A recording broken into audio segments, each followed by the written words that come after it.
Hey guys, this is going to be a really short update because I haven't been up to a whole heck of a lot here, and I don't have any acquisitions here yet. I've got a bunch of stuff coming from, I've got a couple things coming from eBay, and then some things back over at HLJ waiting for me to ship them over here. But in the meantime, I just started the next Gundam kit that I was going to start working on for that Bandai group build, which is hosted by Papa Dan's Models and Transition Modeler. They have a Facebook page. Just look up Bandai group build and you should be able to find it there. Anyways, really just got going on this thing a couple of nights ago, and I just haven't had a whole heck of a lot of time to make much progress. Anyways, here's the upper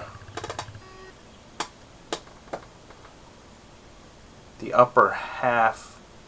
The torso and the arms are completed. The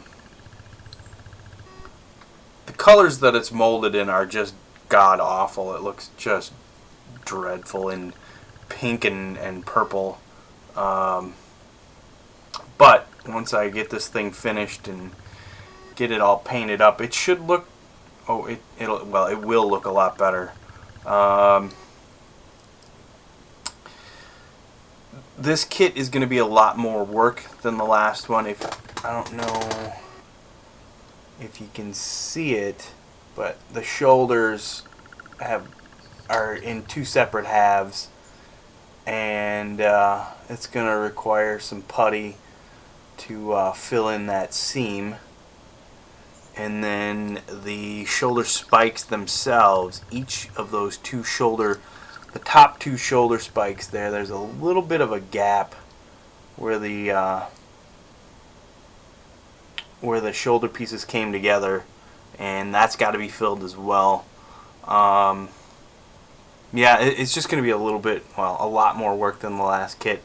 And then in the reflection, when I paint it, you can see that little bit of raised detail.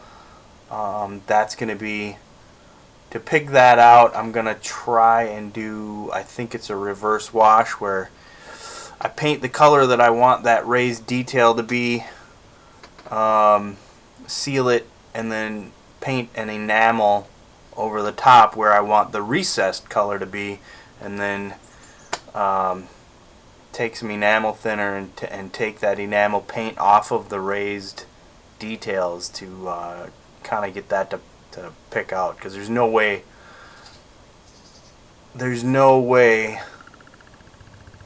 and you can kind of see it in the reflection there's no way I'm going to get that to there's no way I'm going to be able to just pick that out with a paintbrush and paint it that way.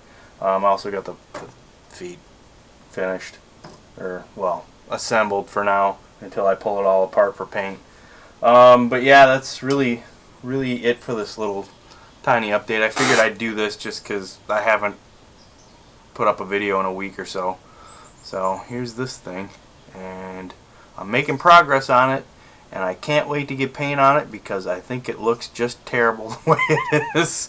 So yeah, I should have the initial assembly done here probably by tomorrow, probably by later tonight. The legs are another piece.